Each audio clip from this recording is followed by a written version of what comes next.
muvozanat organi. Muvozanat organining ikkinchi nomi vestibulyar apparat. Demak, vestibulyar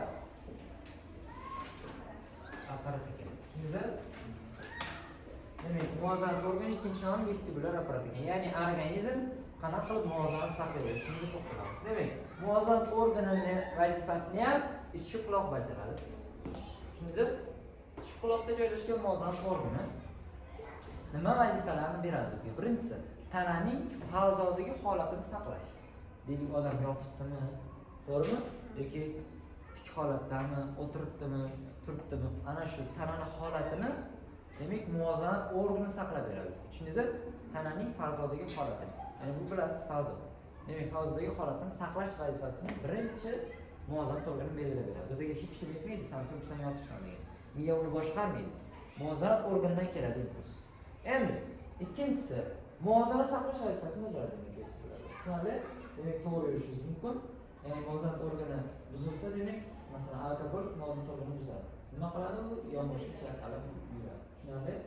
Xuddi shunaqa. Demak, muvozanat saqlash va tananing fazodagi o'rnini aniqlash vazifasini bajaradigan muvozanat organi. Muvozanat organi ikkita avalsimon halqacha, uchta halqasimon naychadan iborat. To'g'rimi? Nima degani? Mana ikkita avalsimon halqacha va uchta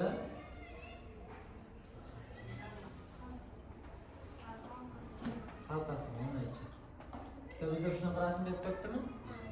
Demak, ikkita avalsimon halqacha qisqartirib yozaman. Demak, halqachalar ikkita ekan. Bular halqasimon naycha. Halqani bilasiz, yarim doira degan narsa. Tushunarli? Halqa nima o'zi? Obruch. Bilasizmi? Aylantiradi. Xuddi shunaqa. Demak, halqasimon naychadan iborat ekan. Tushunarli? Demak, yoshligida sizga tushib ketdimi? Xo'p. Demak, ikkita avalsimon halqacha va uchta halqasimon naychadan iborat ekan muvozanat organi. Mana shu ichki quloqning ichida joylashadi mana bu. Endi, xo'p, bu muvozanat organi bo'lsa ham, imенно muvozanat vazifasini bajaradigan qismlar bor. Ularga atalitlar yoki muvozanat toshchalar deydi. Tushunarli? Atalitlar qayerda joylashadi? Halqachaning ichida ham joylashadi. Avalsimon halqachaning ichida va naychalarning ichida ham joylashadi. E'tibor bersangiz, rasmni berib qo'ydik. Tushunarli? Lekin naychalarni yozmoqchi. Yo'q, rasmni bergan, demak, testda uni ham olasiz. Tushundingizmi? Demak, uch bilan berib qo'yibdi mana.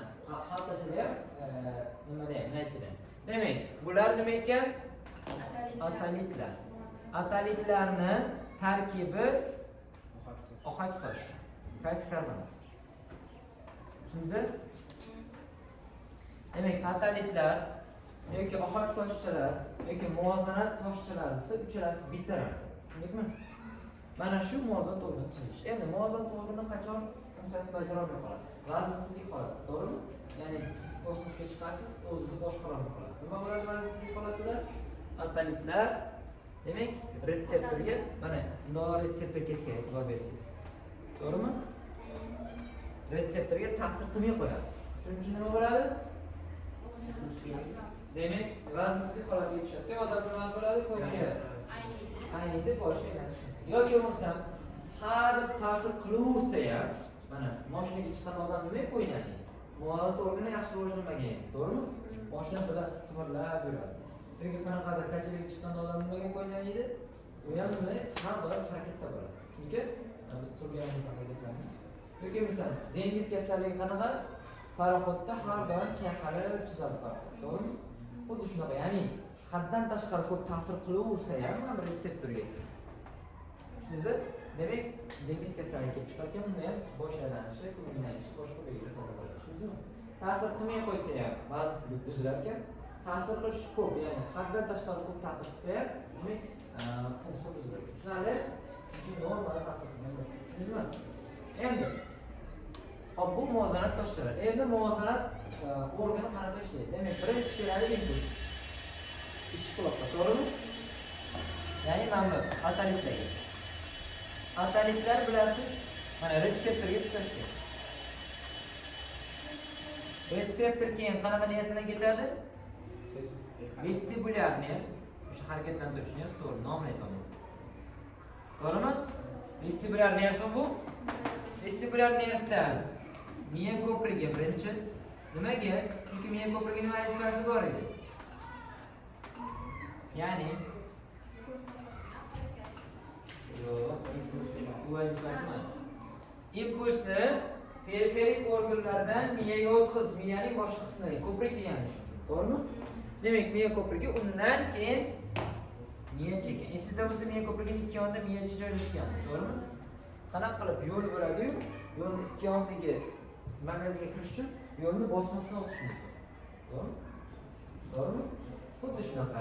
Demak, keladigan yer birinchi miya ko'prigiga o'tadi, keyin miyachaga tarqaladi. Tushundingizmi? Yani miyacha bilasiz, muvozanat organi, harakatga muvozanat. Tushundikmi? Mana shu orqali muvozanat boshqariladi. Tushundingizmi? Bu uchun.